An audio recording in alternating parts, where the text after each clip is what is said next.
Have you ever noticed that in life, as in a game, there are players and there are pieces? The pieces follow the rules, move where they are told, and are often sacrificed for a larger strategy they cannot see. The players, however, understand the hidden rules of the game. They see the entire board, they anticipate moves, and they influence the outcome without ever revealing their hand. This book is about learning to see the board. It is about understanding the subtle game of power and influence that is constantly being played around you. It will deconstruct the tactics of the master players, the Machiavellians, not so you can become one, but so you can never be a pawn again. It is a guide to recognizing the game, defending your position, and finally, learning to make your own powerful moves. Playing the Game: How Machiavellians Influence and Control You, written and published by Stealth Psychology. Chapter 1. The Art of Influence. Imagine you are in a crowded room at a social gathering. You see two people standing in the center. One is talking loudly, gesturing wildly, and trying to be the focus of everyone's attention. They are working hard, but people are subtly drifting away from them. In another corner, there is a second person who is speaking quietly, almost in a murmur. Yet, people are leaning in to hear them. They are not demanding attention. They are commanding it. They possess a quiet, gravitational pull, an invisible force that makes others want to be near them, listen to them, and agree with them. This invisible force is the essence of true influence. It is not about being the loudest or the most aggressive. It is the art of creating a desire for connection and agreement. The problem for most people is that they fundamentally misunderstand what influence is. We often believe that to be influential, we need to have a formal position of power, like a boss or a leader. Or we think we need to be incredibly extroverted and charismatic, able to dazzle people with our words. When we try to force our opinions on others, we are met with resistance. When we try to be someone we are not, we come across as inauthentic. We are left feeling powerless, believing that influence is a natural gift that some people have and others simply do not. The transformative solution is to understand that influence is not a personality trait. It is a learnable skill based on a deep understanding of human psychology. You do not need to change who you are. You need to change your strategy. The powerful mindset shift is from, how can I make people listen to me, to how can I create the conditions in which people want to listen to me. The core concept you will learn is the principle of the psychological pull. Instead of pushing your ideas onto others, you will learn to create a psychological pull that draws them toward your way of thinking. This is not about manipulation in the negative sense. It is about aligning your goals with their deeply held, often unconscious, needs and desires. The benefit of this is that influence becomes effortless. You stop fighting against people's natural resistance and start working with their natural inclinations. You become not just a speaker, but someone who is truly heard, a person whose ideas have weight and whose presence has gravity. The first step in creating a psychological pull is mastering the art of genuine curiosity. One of the greatest paradoxes of influence is that to become more interesting, you must first become more interested. People are not drawn to those who are constantly talking about themselves and their own ideas. They are drawn to those who make them feel seen, heard, and understood. Genuine curiosity is your most powerful tool for achieving this. This works because the deepest craving of the human ego is the feeling of being important and validated. When you show a sincere interest in someone's thoughts, feelings, and experiences, you are giving them a powerful psychological gift. You are telling them, you matter. In return, they will feel a subconscious pull of liking and trust toward you. An actionable way to practice this is the 5-minute focus exercise. The next time you are in a one-on-one conversation, make it your secret mission for the first 5 minutes to learn 3 interesting things about the other person without talking about yourself at all, unless asked a direct question. Your only goal is to ask thoughtful, open-ended questions and to listen intently to the answers. Ask questions like, what was the most challenging part of that for you? Or, what are you most excited about in that project? You will be amazed at how quickly the other person opens up and how positively they begin to respond to you. The second principle of the psychological pull is what we will call the positive association technique. Your goal is to become a source of good feelings for the people around you.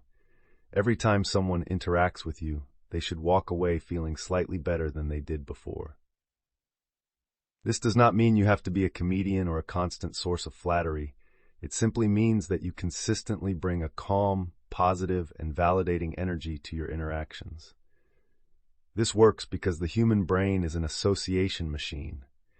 It subconsciously links people with the feelings they produce in us. If you are consistently associated with feelings of stress, criticism, or negativity, people will subconsciously avoid you. If you are consistently associated with feelings of calm, respect, and positivity, people will subconsciously be drawn to you and will be more receptive to your ideas. A practical way to implement this is the one compliment rule. Make it a daily practice to give at least one person a sincere, specific, and unexpected compliment. It should not be about their appearance. Instead, compliment a quality or an action. For example, to a colleague, you might say, "I was really impressed with the way you handled that difficult client call yesterday. You were so calm and professional." To a friend, "I really admire how disciplined you are with your fitness goals."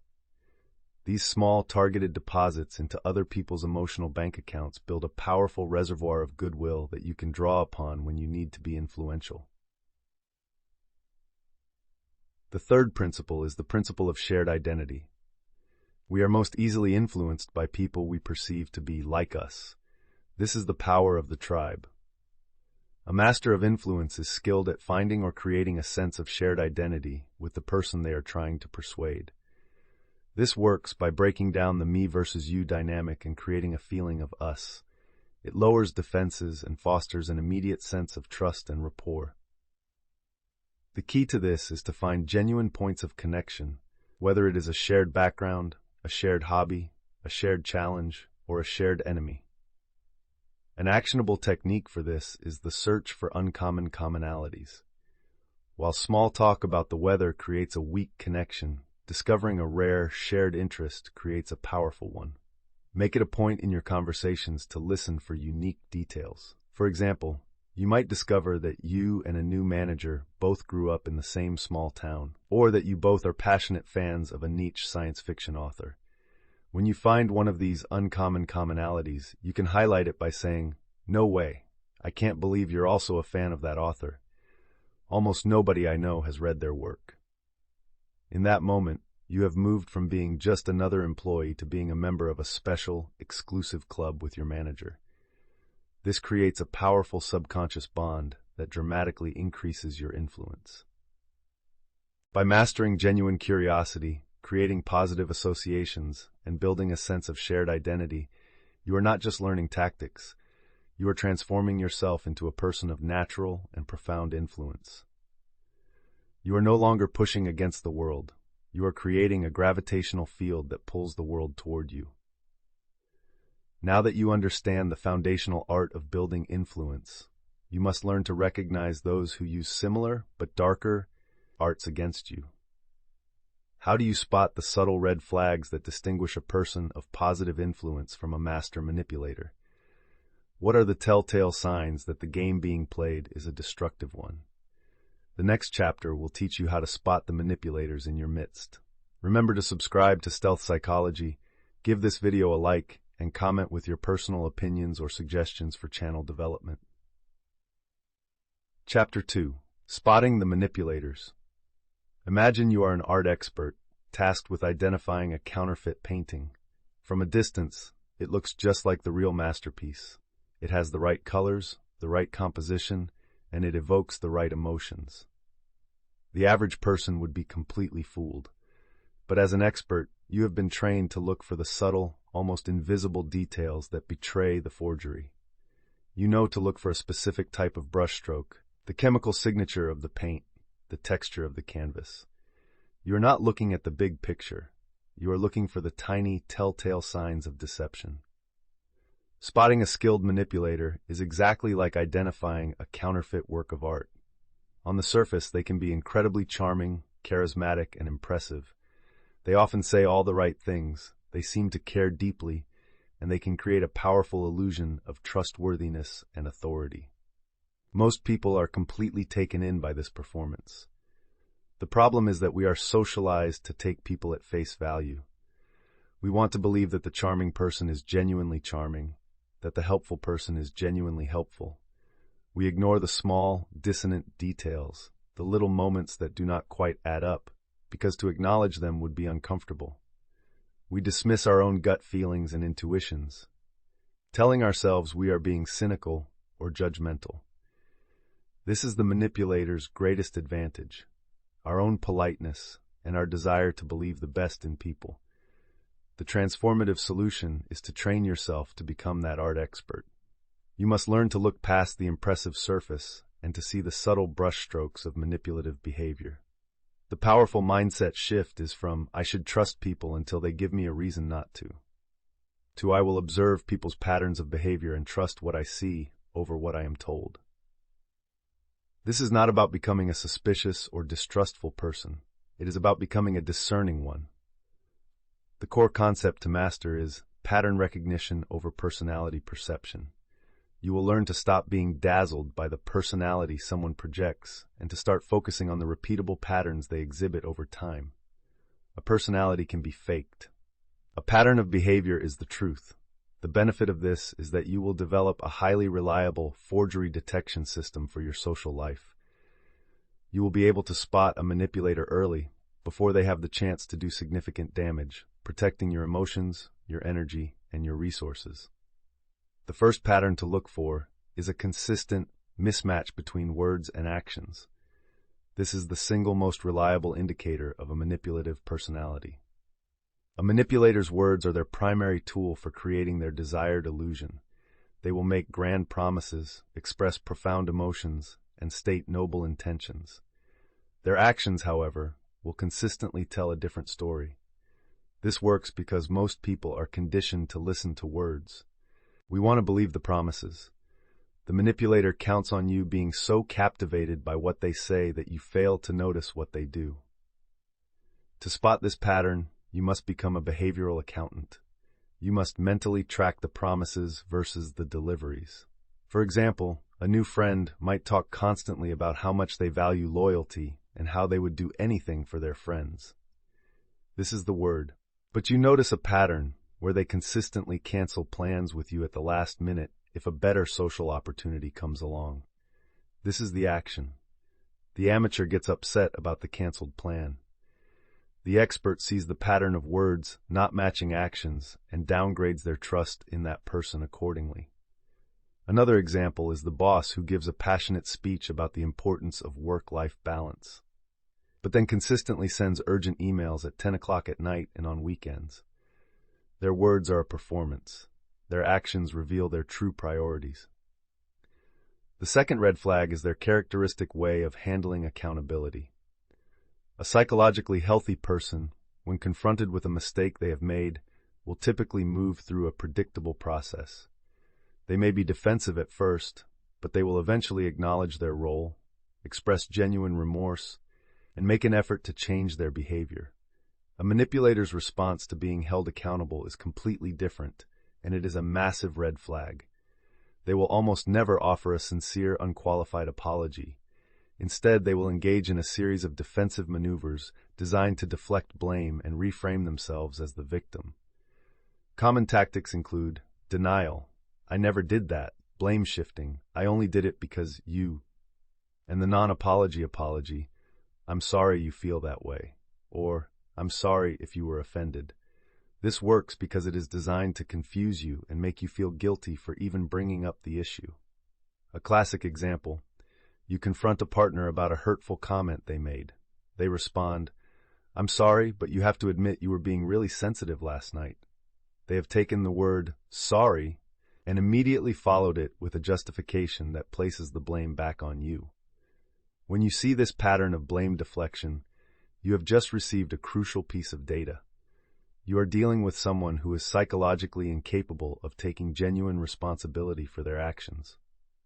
The third pattern to spot is their use of selective generosity and charm. A manipulator is not a monster 24/7. In fact, a key part of their effectiveness is their ability to be incredibly charming, generous, and likable when it serves their purpose. This is what makes them so confusing. However, their charm is not a personality trait. It is a tool that they deploy strategically. You must observe when and to whom they apply this charm.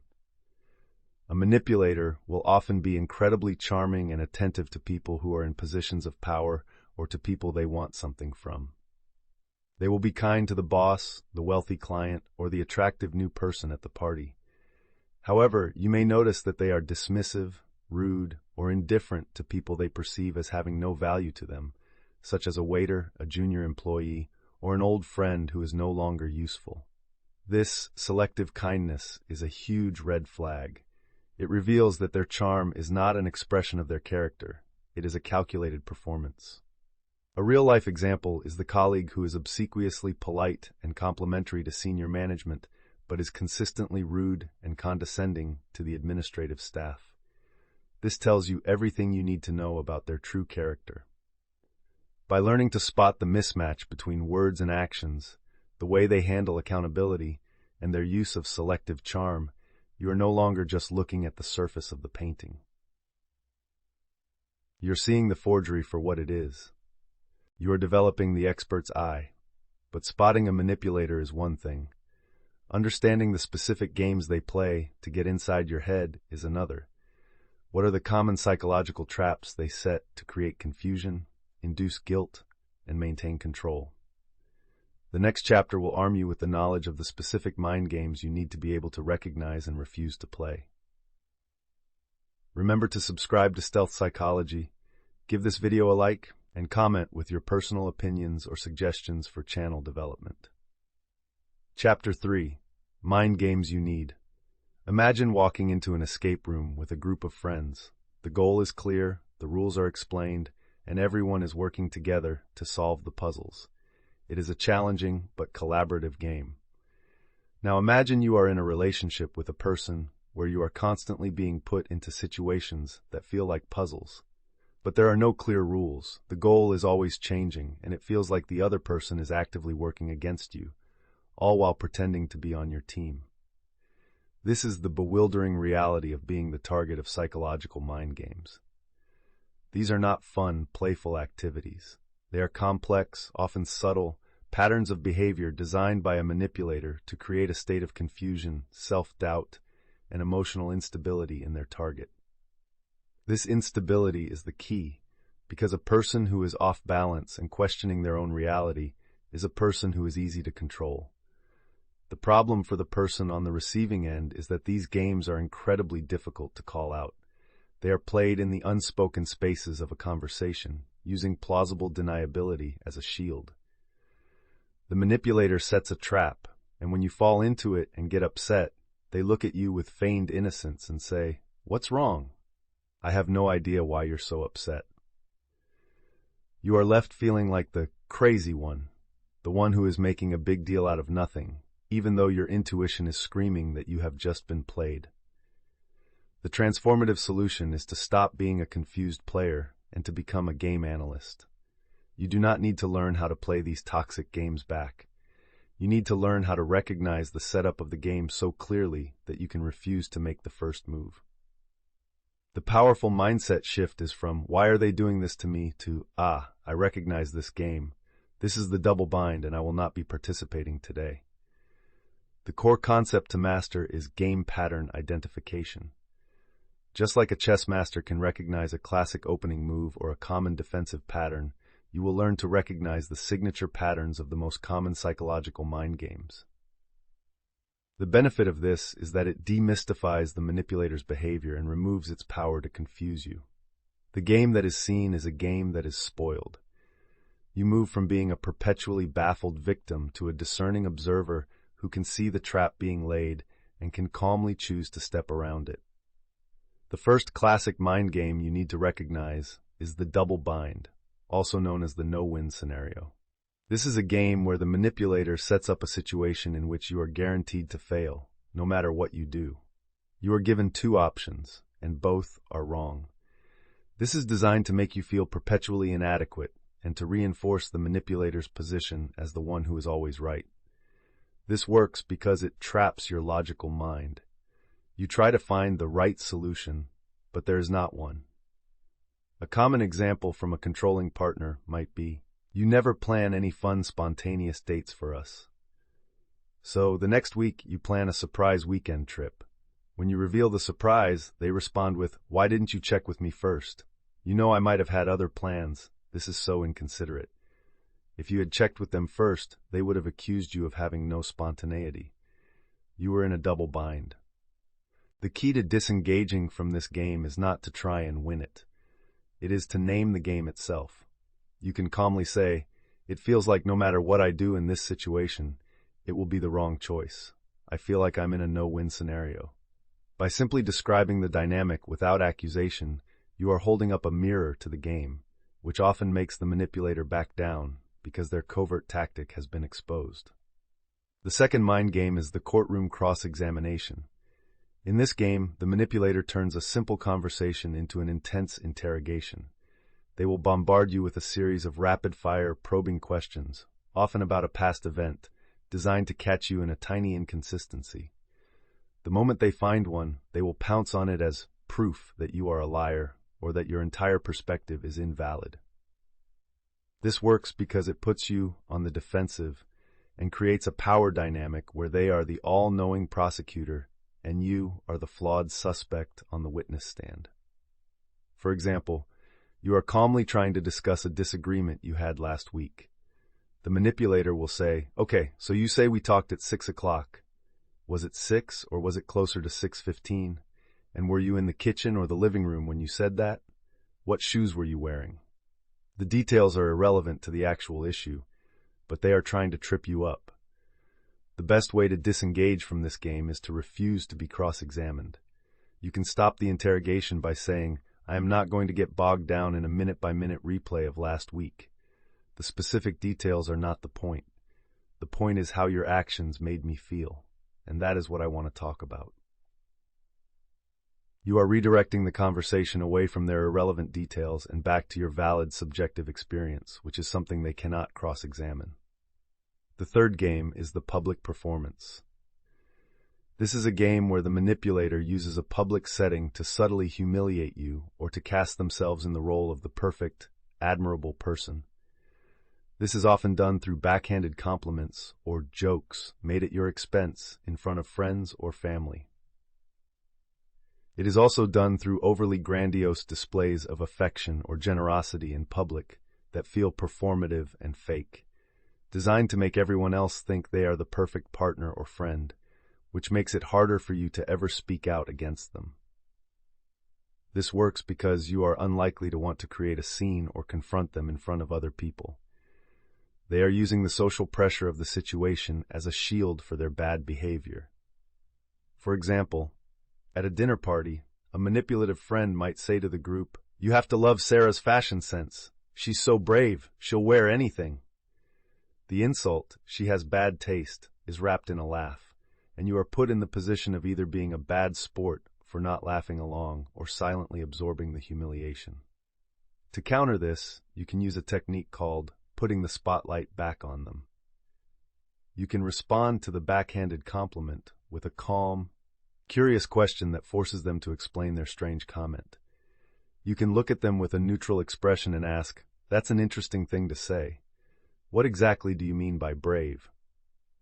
This puts the spotlight back on them and forces them to either admit their hostile intent or to back down awkwardly. The game is disrupted. By recognizing the double bind, the courtroom cross-examination, and the public performance, you are learning to see the hidden architecture of their manipulative games.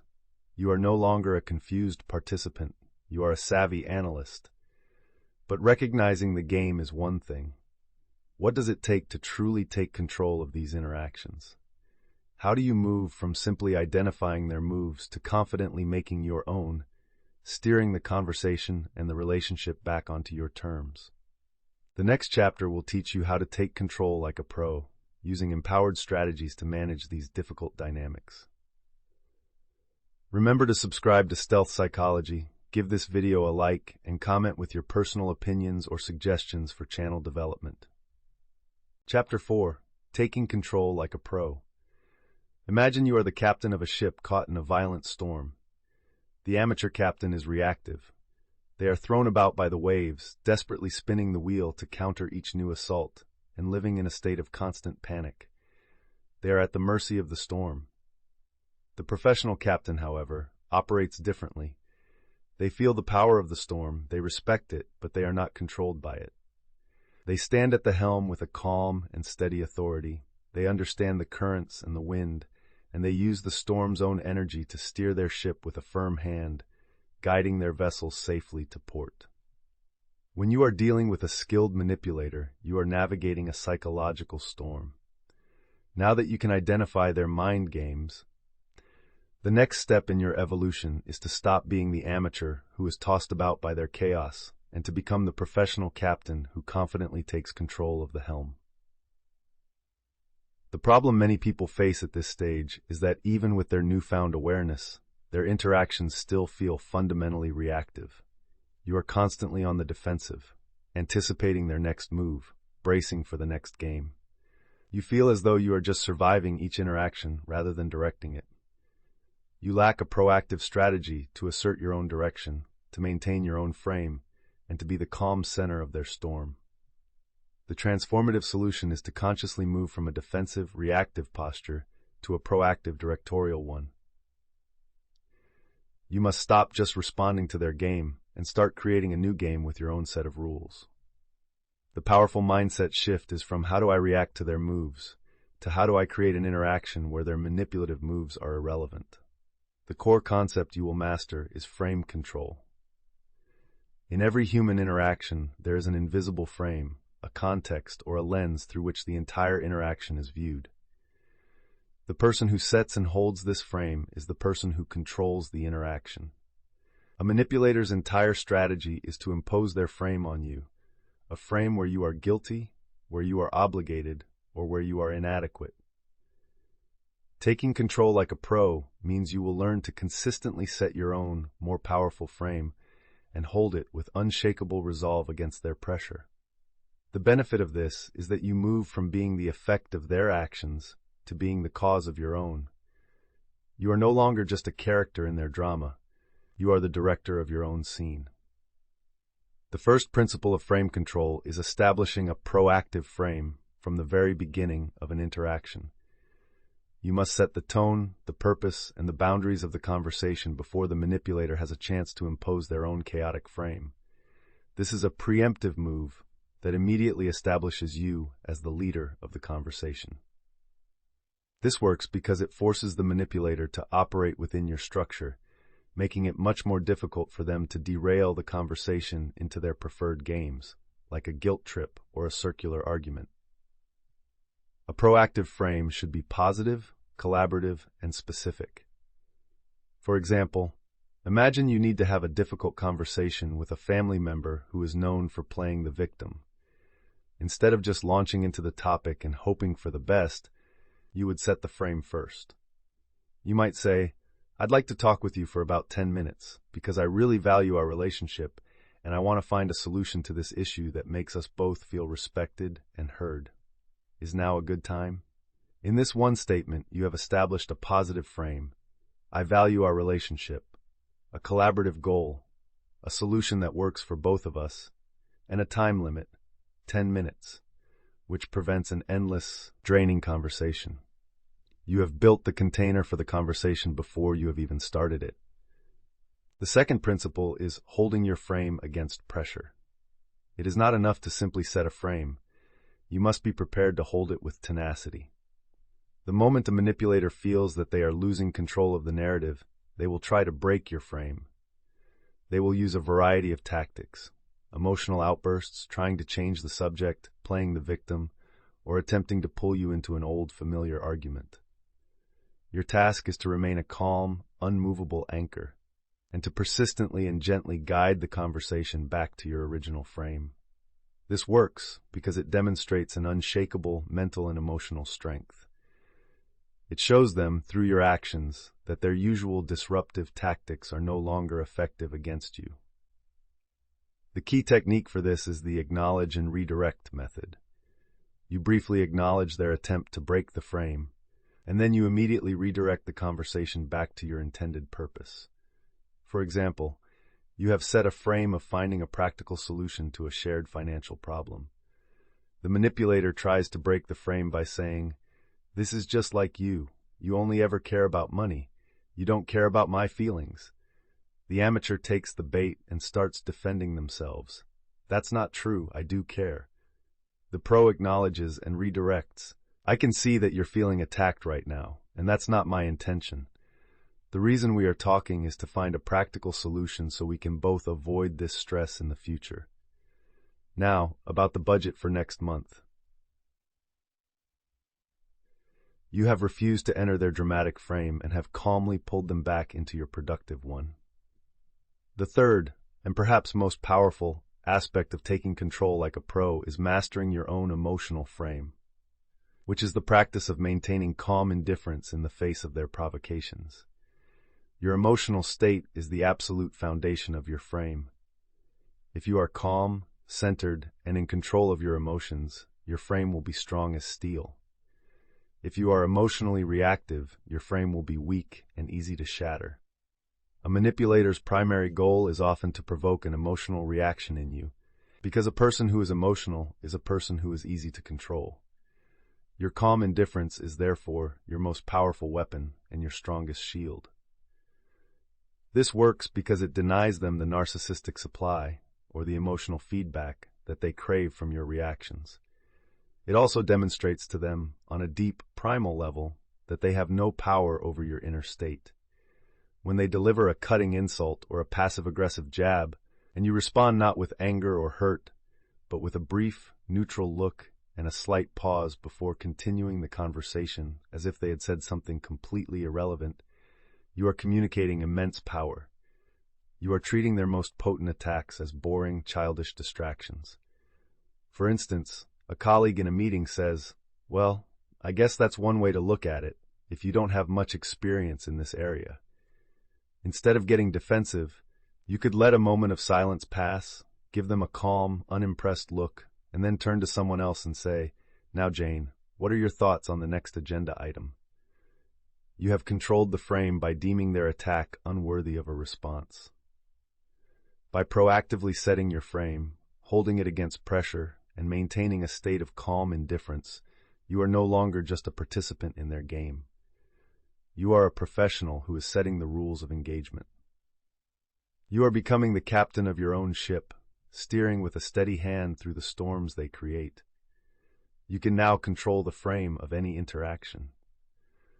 But what if you want to move beyond managing and into the realm of profound influence? What are the deepest secrets of persuasion that allow masters to change not just a situation, but a person's entire perspective? The next chapter will reveal the hidden secrets of persuasion. Remember to subscribe to Stealth Psychology, give this video a like, and comment with your personal opinions or suggestions for channel development. Chapter 5. Persuasion Secrets Revealed. Imagine watching a master salesperson close a difficult deal, or a skilled leader inspire their team to take on a monumental challenge. They do not seem to be arguing or trying to convince anyone. Instead, they have an almost magical ability to make their ideas feel compelling, desirable, and even urgent. People do not just agree with them, they feel excited to agree with them. They seem to know exactly what to say to bypass all resistance and create an enthusiastic yes. This is the highest form of persuasion, an art that seems like a hidden secret to most people. The problem that many of us face is that our own attempts at persuasion often feel clumsy and fall flat. We present our ideas with passion, we lay out all the logical reasons and the facts, but we are met with skepticism, indifference, or a polite but firm no. We feel like we are missing a crucial piece of the puzzle, a secret ingredient that makes persuasion actually work. We believe that if we just had better data or a more logical argument, we would be successful, but this is rarely the case. We are trying to appeal to the logical mind of a person who, like all human beings, makes decisions with their emotional heart.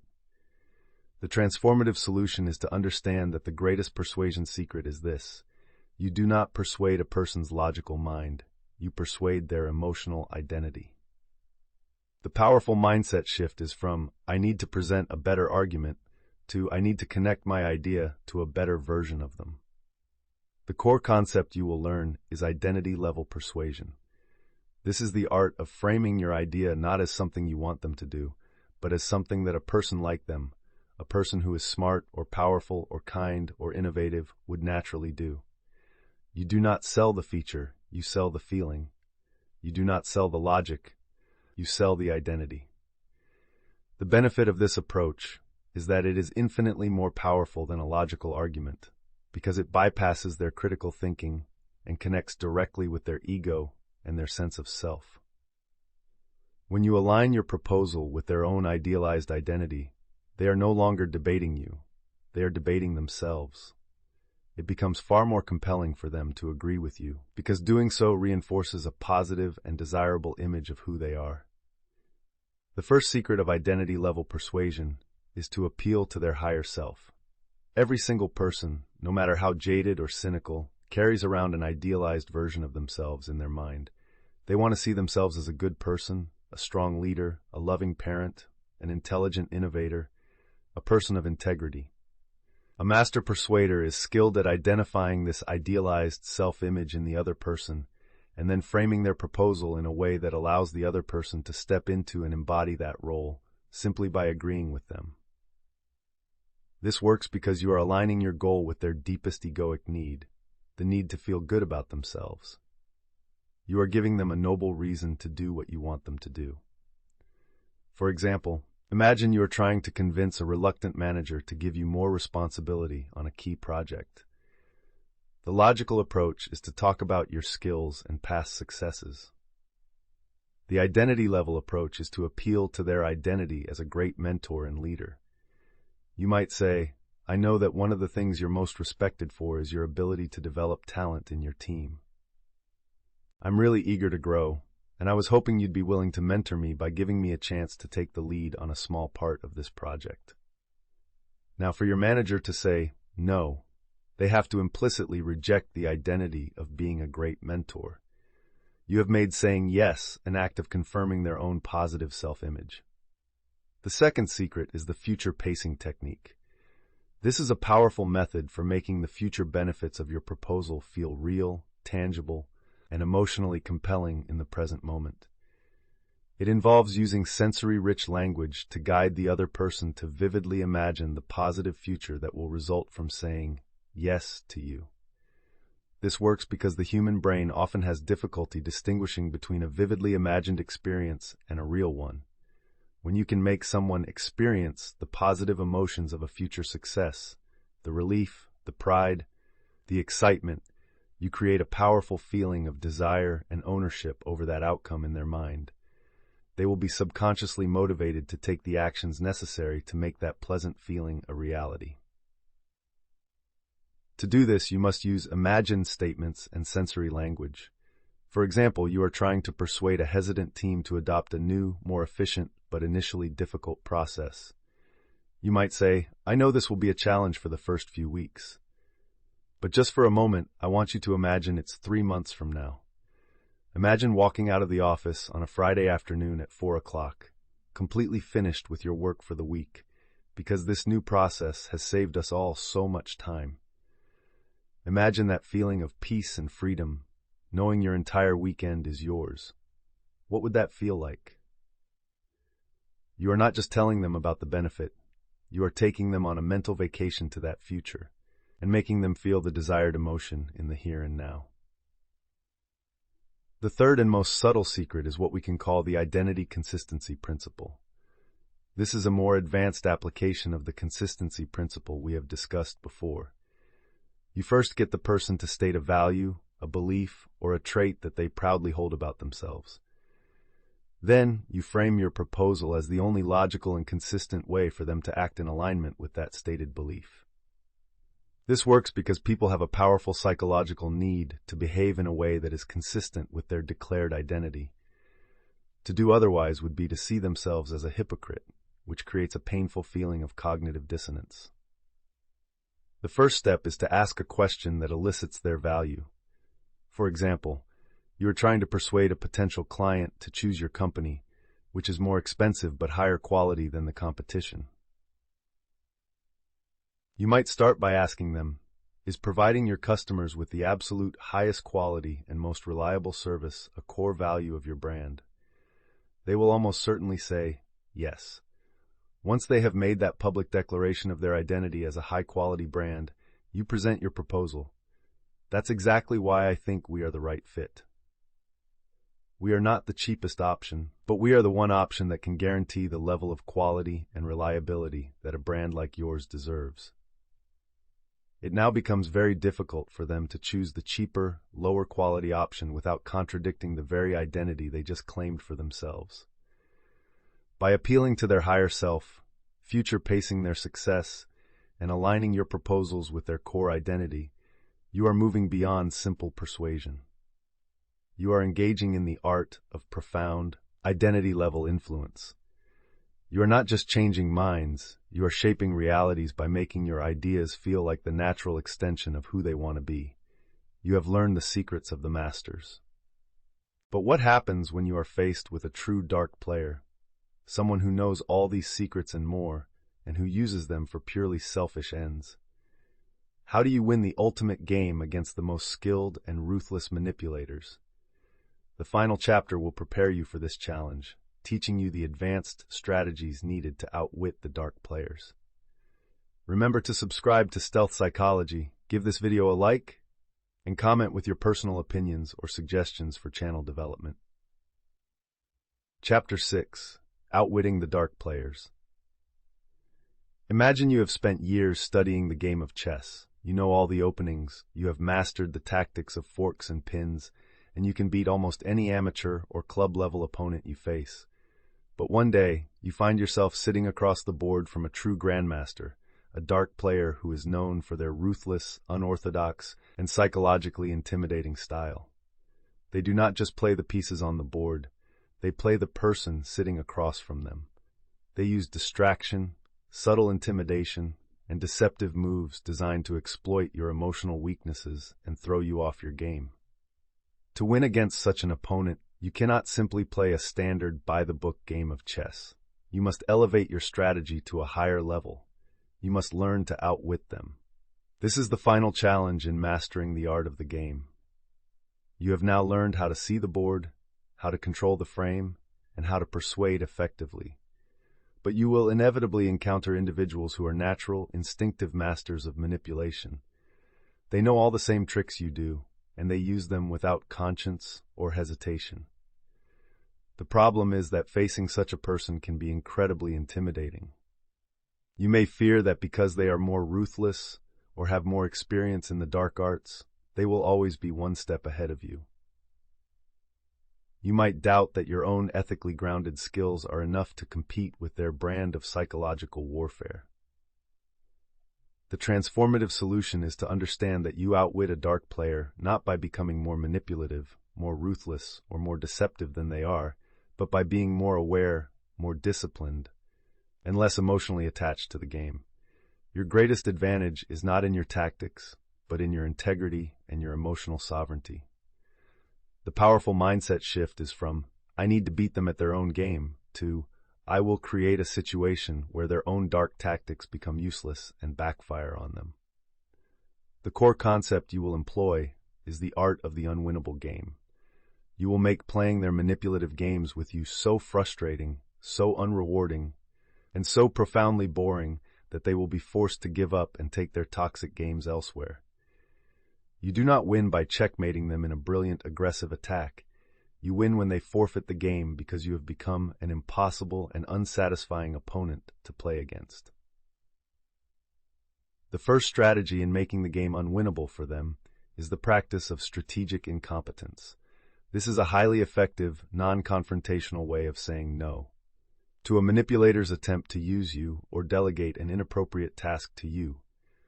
When they try to offload their work, draw you into their drama, or get you to do their bidding, you can feign a polite, sincere, and apologetic incompetence. This works because it frustrates their objective without giving them a clear reason to label you as uncooperative or aggressive. You are simply not capable of helping them in the way they want, and it would be unreasonable of them to force you. For example, a manipulative coworker who wants you to do their work might say, "Hey, could you just quickly finish up this report for me? You're so much faster at it, and I'm totally swamped." Instead of a direct refusal, which could lead to conflict, you can use strategic incompetence. "Oh, I'd love to help, but I'm really not familiar with the new software system you used for this. I'm afraid I would probably slow things down and mess it all up. You're the real expert on this one. I'd only get in your way." You have wrapped your no in a compliment. You're the expert, and a statement of your own, feigned inadequacy. It is a very difficult response for them to argue with. The second advanced strategy is subtly amplifying their flaws. This is a delicate technique that should be used with precision and caution, but it can be incredibly effective at exposing a dark player in a group setting. It involves subtly and seemingly innocently drawing attention to their manipulative tendencies or their hypocrisy in a way that allows others to see their true nature for themselves. The key is that it must be done with plausible deniability. You are not accusing them, you are simply asking a naive question or making an observation that highlights their behavior. This works because manipulators hate having a spotlight put on their methods, especially in public. For instance, you are in a team meeting, and a colleague who is known for constantly taking credit for others' work presents your unique idea as their very own.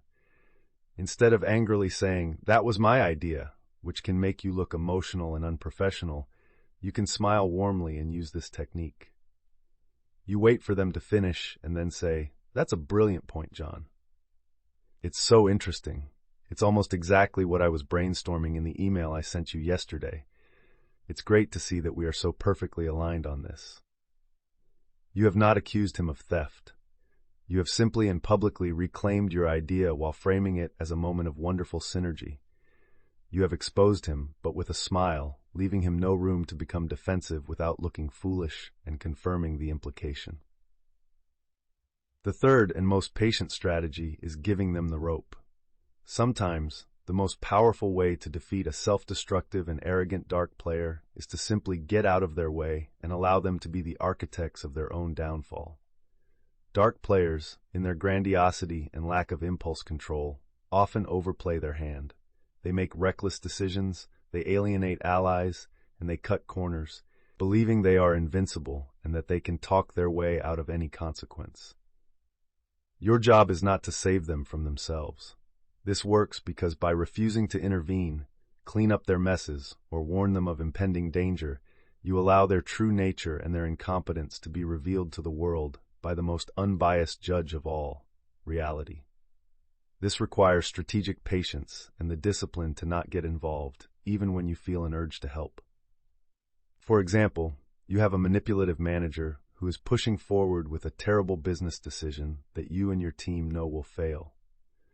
You have already voiced your concerns calmly and professionally, and you have documented them in an email to cover yourself. They have arrogantly ignored you. The amateur strategist would continue to fight and argue. The master strategist says, "Okay, I understand your decision," and then steps back and allows them to proceed. When the project inevitably fails, the manager's poor judgment is exposed to their own superiors, and you have done nothing but allow them the rope to hang themselves while you remain blameless. Outwitting a dark player is the final exam in the school of human dynamics. It is not about becoming like them. It is about becoming so psychologically solid, so strategically aware, and so emotionally disciplined that their tactics become transparent, ineffective, and ultimately boring to you. The ultimate victory is not the satisfaction of defeating them in a clever verbal joust. The ultimate victory is building a life so full of your own purpose, your own integrity, and your own genuine, healthy connections that you are no longer an interesting or viable target for their toxic games. Their world, which is based on the petty control of others, will seem small and insignificant compared to the kingdom you are building for yourself. The greatest power is not the power to play the game better than them. It is the power to leave their board entirely and succeed on your own terms. Throughout this book, we have journeyed into the strategic and often shadowy world of the Machiavellian game.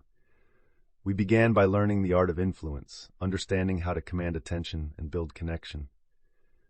We trained our eyes to spot the subtle signs of the manipulators who walk among us. We deconstructed the common mind games, tricks of the trade, and strategic plays they use to control others. From that defensive foundation, we learned how to take control of our interactions, master the secrets of ethical persuasion, and finally how to outwit even the most skilled dark players. The core lesson has been consistent. This knowledge is a tool. In the hands of the empty, it is a weapon of control. In your hands, it is a shield of protection and a blueprint for building a life of authentic power and success. Thank you for your time and for your commitment to mastering the game of life. If this guide has proven valuable, please consider giving this video a like, subscribing to Stealth Psychology, and sharing your own insights in the comments section below.